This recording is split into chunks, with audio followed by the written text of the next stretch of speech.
안녕하세요. 고려대학교 산업경영공학부 강필성 교수입니다. 공학대학원의 비즈니스 애널리틱스 수업이고요. 이번 시간에는 군집화의 대표적인 기법, 분리형 군집화인 K-민지 클러스터링에 대한 설명을 진행하도록 하겠습니다.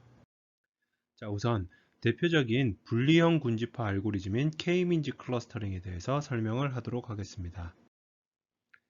K-민지 클러스터링은 방금 전에 말씀드렸다시피 대표적인 분리형 군집화 알고리즘이고요. 이 분리형 군집화라는 개념은 뭐냐면 데이터가 존재하는 전체 공간을, 전체 영역을 이제 부분으로 구분해 가면서 특정한 유사한 객체들의 집단인 군집을 찾아내는 것을 의미를 합니다. 그래서 각각의 클러스터는 단 하나의 K-민지 클러스터링에서는 단 하나의 군집 중심을 가지고요. 그 군집 중심을 여기서 보시는 것처럼 센트로이드라고 표현을 합니다. 그래서 개별 클러스터는 센트로이드를 갖습니다. 그리고 각각의 데이터 포인트들은 가장 가까운 센트로이드에 해당하는 클러스터에 할당이 됩니다. 그렇기 때문에 K-민지 클러스터링을 수행하기 위해서는 클러스터의 개수인 K가 반드시 사전에 정의가 되어 있어야 됩니다. 이거를 머신러닝에서는 하이퍼 파라미터라고 부릅니다. 몇 개의 군집을 찾을 것이냐를 K-민지 클러스터링에서는 반드시 정의해야 된다라는 뜻입니다. 이거를 이제 좀 이렇게 수학적인 기호로 표시를 해보면 전체 데이터 공간 X를 각 클러스터들의 합집합으로서 표현을 할 수 있습니다. 그러면서 지난 시간에 설명드렸던 것처럼 K-민지 클러스터링, 이 수업에서 설명드리는 모든 클러스터링 군집화 알고리즘들은 하드 클러스터링이기 때문에 i와 j가 달랐을 때는 둘 사이에 교집합을 허용하지 않습니다. 그러면서 클러스터의 멤버십을 이제 할당을 하게 되는데, 이 클러스터의 멤버십은 어떤 목적 함수를 만족하느냐면 어떤 j번째 x라는 포인트가 i번째 c 클러스터에 속했을 때는 그 둘 사이의 거리의 제곱을 최소화하는 것. 그러면서 클러스터는 i는 1부터 k까지. 그렇기 때문에 각각의 클러스터 멤버십을 가장 가까운 센트로이드에 할당을 하게 되는 것이지요. 그러면 K-민지 클러스터링의 프로시저를 지금부터 보도록 하겠습니다. 우선 앞에서 말씀드렸던 것처럼 K라는 군집의 개수는 하이퍼 파라미터라고 말씀을 드렸기 때문에 K개의 포인트를 초기 군집 중심, 이니셜 센트로이드로 정의를 합니다. 그리고 나서 이제 특정한 작업을 반복하는데, 이 작업을 반복하는 이유는 뭐냐면요. 이렇게 말씀을 드릴게요. 우리는 이제 K-민지 클러스터링을 통해서 두 가지의 최적화를 해야 되는 작업인 미지수가 있는데, 첫 번째는 뭐냐면 센트로이드를 최적화를 해야 됩니다. 그리고 두 번째로는 각각의 데이터 포인트가 속하는 멤버십을, 어떤 클러스터에 속하느냐에 대한 멤버십을 최적화를 해야 됩니다. 이걸 A라고 놓고요. 이거를 B라고 놔볼게요. 그러면 이런 상황에서 K-민지 클러스터링이 대표적인 경우인데, A와 B를 동시에 최적화하는 것이 상당히 어려운 상황일 수가 있습니다. 반면에 A를 먼저 최적화를 하고 그 다음에 둘 중에 하나를 고정시키고 나머지 하나를 최적화하는 것은 생각보다 쉬운 상황이 될 수도 있어요. 이 말이 무슨 얘기냐면요. A, B를 동시에 최적화는 못 시키지만 A를 최적화를 하고요. 죄송합니다. A를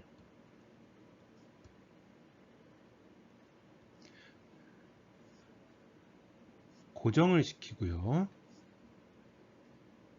이 상태에서 B를 최적화를 시킵니다. 그런 다음에 B를 고정을 시키고요. A를 최적화를 시킵니다. 그러고 나서 A를 고정을 시키고 B를 최적화를 시킵니다. 이거를 반복적으로 하다 보면 A와 B가 수렴을 할 수 있다는 것을 기대한다는 뜻이죠. 그래서 여기서 살펴보시면 우선 K개의 클러스터를 먼저 찾습니다. 어떻게 하느냐? 모든 데이터 포인트를 가장 가까운 센트로이드에다가 할당을 하게 되면 군집의 멤버십이 이제 결정이 되죠. 그런데 이니셜 센트로이드이기 때문에 랜덤하게 잡았으니 이 센트로이드가 진짜 군집 중심일 가능성은 낮습니다. 그러면 할당된 데이터 포인트들을 가지고 해당하는 그 데이터 포인트들의 무게 중심을 다시 recompute, 다시 재계산을 해서 클러스터의 센트로이드를 바꿉니다. 그러면 여기서 이 개념으로 보실게요. 센트로이드 고정시키고 멤버십을 찾았고, 멤버십을 고정시켜서 센트로이드를 찾았는데 센트로이드가 앞서 만들어진 센트로이드에서 변화를 했습니다. 그러면 변화된 센트로이드를 고정시키고 멤버십을 다시 바꿔봅니다. 이걸 계속적으로 반복하겠다는 뜻이죠. 언제까지 하느냐? 종료 조건이 이겁니다. 센트로이드가 더 이상 바뀌지 않을 때까지. 그래서 요 이니셜 센트로이드는 보통은 이제 처음에 랜덤하게 선택을 한다라고 말씀드렸는데, 이 절차를 예시를 통해서 다시 한번 설명을 드리도록 하겠습니다. 우선 보시면 먼저 K개의 센트로이드를 초기화를 합니다. 자, 그렇기 때문에 이 데이터 포인트에서는 센트로이드를 이제 군집을 두 개를 찾는다라고 한번 해볼게요. 그러면 여기에 있는 이 파트와 여기에 있는 이 두 데이터 포인트를 센트로이드로 정의를 해줬습니다. 그런 다음에 각각의 객체를 가장 가까운 센트로이드 또는 센터에다가 할당을 해볼게요. 이렇게 할당이 됩니다. 왜냐하면 요 세 개의 점만 왼쪽 센트로이드가 더 가깝고요. 나머지 모든 점들은 오른쪽 센트로이드가 가깝습니다. 그런 다음에 여기에서 두 번째 센트로이드가 이제 할당이 되었으니까, 아니 멤버십이 할당이 되었으니까 센트로이드를 다시 계산해 봅니다. 어떤 근거에 의해서? 현재 할당된 멤버십에 의한 새로운 센트로이드를 계산해 봅니다. 그러면 어떤 상황이 발생을 하냐면, 왼쪽에 있는 세 점의 무게중심은 그대로 유지를 하지만 오른쪽 군집의 15개 포인트의 센트로이드는 지금 현재 센트로이드가 너무 왼쪽에, 여기 왼쪽이 치우쳐져 있으니까 그게 오른쪽으로 이동을 하게 될 겁니다. 그럼 센트로이드가 바뀌었지 않습니까?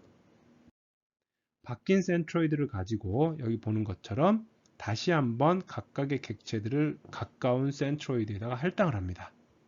그러면 이제 이렇게 할당이 되겠죠. 할당, 클러스터 멤버십이 바뀌었습니다. 그렇게 되면 다시 센트로이드를 재계산해 봅니다. 왜냐? 인스턴스가 할당된 이 멤버십이 바뀌었기 때문에. 계산했더니 어떻게 나오느냐? 이렇게 두 개가 이제 실제 센트로이드 그 전체 보라색 군집의 실제 무게중심으로 바뀌었습니다. 이렇게 센트로이드를 할당을 해 놓은 다음에 다시 한번 여기서 멤버십을 어사인을 해보면 이게 하나도 바뀌는 게 없습니다. 그렇기 때문에 멤버십이 바뀌지 않으니까 센트로이드의 변화도 없겠죠. 결국은 알고리즘이 이제 종료가 되는 겁니다. 아무런 센트로이드와 멤버십의 변화가 없기 때문에. 이게 바로 K-means 클러스터링을 적용하는데 학습시키는 데 사용하는 EM 알고리즘, Expectation Maximization 알고리즘입니다. 자, 이걸 다시 한번 살펴보시면요. 여기에서 보시는 그림처럼 처음에는 이 세 개의 센트로이드가 여기 오른쪽에 이렇게 치우쳐져 있다가 스텝이 계속 진행되면 진행될수록 각각의 하나, 둘, 세 개의 클러스터를 찾아가는 그림을, 애니메이션을 보실 수가 있을 겁니다. 자, 그런데 아까 말씀드렸듯이 이니셜 센트로이드를 랜덤하게 결정을 한다라고 했기 때문에 이 K-means 클러스터링의 결과물은 초기 센트로이드의 영향을 상당히 많이 받는 편입니다. 한번 볼게요. 우리가 봤을 때 이 제일 마지막 쪽을 보면 큰 클러스터 하나와 작은 클러스터 두 개로 이렇게 군집화가 되어 있는 게 가장 적절하다라고 했을 때, 제일 위에 클러스터에서 3개의 이니셜 센트로이드가 만들어지면 이렇게 절차를 진행을 하면서 점점점 우리가 봤을 때 타당한 군집으로 변화를 합니다. 반면에 위에 센트로이드가 두 개가 설정이 되고요. 아래쪽에 하나가 설정이 되었을 때는 수렴을 하는 경우에도 큰 군집이 두 개로 나누어지고 밑에 있는 작은 군집 두 개가 하나로 뭉쳐지는 바람직하지 않은 결과로 귀결이 되는 경우도 있습니다. 근데 제일 단순한 솔루션은 뭐냐면요. 앞서 보여드렸던 바람직한 솔루션이 랜덤하게 한 100번 한다 그러면 한 7, 80번은 앞선 상황이 나올 것이고요. 지금처럼 이제 문제가 되는 상황은 한 2, 30번밖에 안 나옵니다. 그래서 제일 단순한 거는 모든 데이터를 반복적으로 초기해를 바꿔가면서 이 계산 복잡도가 굉장히 낮은 알고리즘이기 때문에 바꿔가면서 실행을 해 보시고요. 그렇게 실행된 결과물들의 대다수를 차지하는 결과가 대표적인 K-means 클러스터링의 결과이다. 이렇게 생각을 해주시면 되겠습니다. 아까 말씀드렸던 게 이 멀티플 런이고요. 그 다음에 데이터를 소수로 샘플링을 해서 hierarchical clustering, 다음 시간에 설명드릴 이 방법론을 통해서 이니셜 센트로이드를 정한다. 뭐 이런 방법론도 있고, 제가 이제 이거는 대학원생 때 연구했던 분야 중에 하나인데, 클러스터의 센트로이드가 가져야 되는 핵심적인 어떤 그 속성을 정의를 한 다음에 그 속성을 만족할 수 있을 만한 후보군들을 찾아내는 것으로 좀 이렇게 센트로이드 자체를 찾아가는 알고리즘을 설계할 수도 있습니다. 자, 이렇게 설명을 이제 K-means 클러스터링의 개념과 학습 방법에 대해서 설명을 드렸고요. 이 K-means 클러스터링의 단점을 한번 살펴보자면 여기 보시는 것처럼 우리가 봤을 때 색깔로 보면 가운데 큰 클러스터 하나와 양쪽에 작은 클러스터들이 나와 있는 클러스터로 만들어져야 적합할 것 같은데 실제 K-means 클러스터링은 단순히 절대적인 거리가 가까운 그 센트로이드에 할당을 하니까 모양을 무시하고 이렇게 3등분이 되는 경우를 보실 수가 있겠습니다. 또는 밀도가 다를 경우에도 여기 있는 왼쪽은 큰 영역 하나와 밀도가 높지만 크기가 작은 군집 두 개로 나눠줬으면 좋겠는데 그렇지 않고 밀도가 성긴 큰 클러스터가 두 개로 구분이 되고요. 밀도가 높은 작은 두 개 클러스터가 하나의 클러스터로 병합이 되는 상황이 발생을 하기도 합니다.